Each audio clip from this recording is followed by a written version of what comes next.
Early in 2020, around March, all viruses, including flu, began to disappear from the world as COVID, the almighty COVID, was taking over. What happened to all these viruses, and are they really gone? We know that the flu is essentially not found anywhere, but what about the other viruses, RSV, and all these guys? The conventional view is that the preventative measures against COVID-19 were responsible for the drop in the incidence of influenza. But was the effect limited only to influenza? So what happened to the other viruses in 2021? You may have heard about a resurgence of RSV in the south, but we are not going to south of the US. But now we're going to talk about somewhere even more south, New South Wales. If the preventative measures are responsible for the drop, then New South Wales, Australia is a very good place to look at, because Australia was pretty strict about its restrictions. Initially, the first wave in March, April, together with the rest of the world, they applied the measures on 30th of March. They started having like serious restrictions on gathering, and they tightened until they got disease under control, COVID under control. By this stage, influenza was gone. Okay, so this is the 15th of May, 2020, right? This is the Australian winter. Here they had their winter peak of COVID, but they applied restrictions, and they had curfews and blah, blah, blah, and they blocked it, and that seems to have helped. Now, during the second week of December, an outbreak began from imported cases, and then on the 19th of December, public health order was issued locking down Sydney's northern beaches. Here that everybody stay at home. Right, we go into 2021. Right, it was announced that as of midnight today, face masks would become mandatory in many enclosed places. It's in reddish hue. I use blue for 2020 and red for 2021. Now, what happened? What happened to the other pathogens during the same period? Let's start from adenovirus. And as the measures are introduced and corona invades, boom, the incidence falls from around 300 a week to less than 50. But then it starts climbing again, and even though it's on a lower level than the average level, it is following a more or less similar seasonal pattern. So when the restrictions are applied in July, it keeps increasing, and from here it basically follows the average. So adenovirus seems to be somewhat oblivious to the restrictions and not oblivious to the weather. That's the conclusion. It seems like adenovirus is responding more to the weather than it is to anything else here. Man-made. Respiratory syncytial virus. The restrictions hit and COVID hits, it gets murdered. It goes down from 500 cases a week to less than 50 to less than 20, and then it almost disappears. So the restrictions all this period are extremely effective.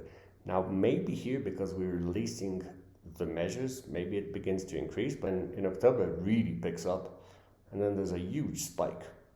Okay, so this is 2020.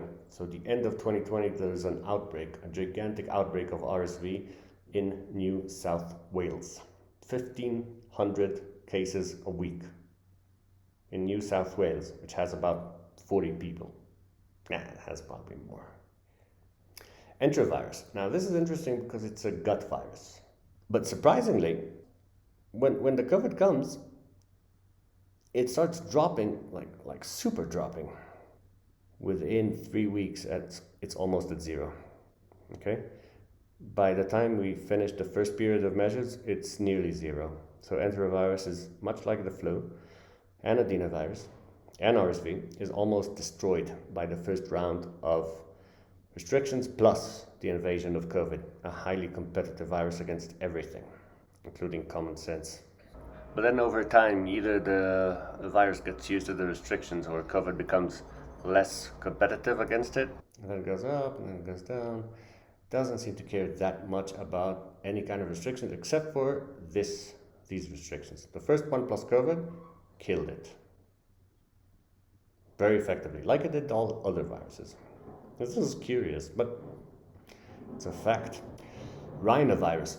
When we apply the measures, boom, it kills it goes from, look at the numbers, 4,000 positives per week, 6,000 positive, 7,000 positive per week, 5,000 positive per week, less than 1,000 positive per week,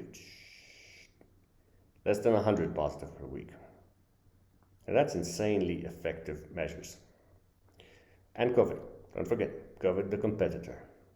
And now when we loosen the measures, it compensates because it is really infectious, this bastard. It became resistant to the measures and goes up. It went from, you see here it was less than 100 cases, here it's again above 2,000 cases per week. And it's constant. So, human pneumonia virus. This virus became famous in 2003 when it was suspected to be the cause of SARS. It's a bit higher than normal in 2020. Then again, like everyone else, it peaks around March. But then the measures, as with the other viruses, reduce it from 300 cases a week to less than 200 to less than 50, which is the average, by the way, to zero. 60 a week, 50 a week, I don't know. Then measures kill it again. Okay, so super effective. I don't know what causes this. Who knows? It does seem to really correlate with the waves of COVID, now that I look at it. So HMPV seems to respond really well to restrictions. Classic. PINF, para-influenza, 220, like everyone else. Measures are applied, bomb, dies, dies. But at some point, it starts going up, and if the restrictions have been added at any point between April and June, it has apparently no effect on the incidence of parainfluenza, which is way above average. Peak incidence of parainfluenza in New South Wales is about 500 cases a week. Now it's at about 1,500 cases a week. So it's very common now. And it was also very common during the initial break. I don't know why. Someone needs to think about that. Returning to the flu. The flu, much like the flu was out of season, but the measures and COVID were super effective in Australia as they were everywhere else in April. So to summarize, what have we seen? Since March 30, all viruses, except for COVID, all viruses in New South Wales were being hit drastically. Within a month, they almost all fell to near zero levels. Some of them, namely influenza, never came back. All others. It's kind of funny because if I provide any analysis beyond what I just said, I would get censored by everyone. And that's insane. So I leave you, scientifically minded people to make your own conclusions.